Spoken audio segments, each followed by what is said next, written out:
இது கர்த்தர் உண்டு பண்ணின நாள், இதிலே களி கூர்ந்து மகிழ கடவோம். கர்த்தர் உருக்கமும் இரக்கமும் நீடிய சாந்தமும் மிகுந்த கிருபையும் உள்ளவர். சங்கீதம் 103:8. ஒரு சிறிய பைபிள் கதை கேட்போம். யோனாவின் கதையை நினைவில் கொள்ளுங்கள். தேவன் அவனை நினைவுக்கு போய் ஜனங்களை எச்சரிக்க சொன்னார். ஆனால் யோனா தப்பி ஓடினான். அவன் தேவனுக்கு விரோதமாக முடிவெடுத்தான். தேவன் அவனை விட்டுவிடவில்லை.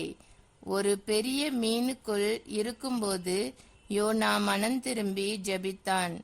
தேவன் இரண்டாவது வாய்ப்பை தந்தார். யோனா கீழ்ப்படிய நினைவேயின் மக்கள் பாவங்களை விட்டு திரும்பினார்கள். நாம் ஓடினாலும் தேவன் திரும்ப திரும்ப வாய்ப்பு கொடுப்பவர் என்பதை இது காட்டுகிறது. நாம் எல்லோரும் ஜெபிப்போம்.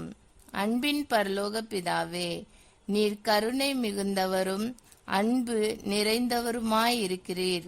எத்தனையோ முறை உம்மை நான் புறக்கணித்தாலும் நீர் என்னை விட்டுவிடவில்லை. யோனாவைப் போல நான் ஓடினாலும் நீர் என்னை மீட்டெடுக்க வருகிறீர். என்னை மாற்றி உம்மை நோக்க செய்யும். அறிவையும் கீழ்ப்படிதலையும் தாரும்.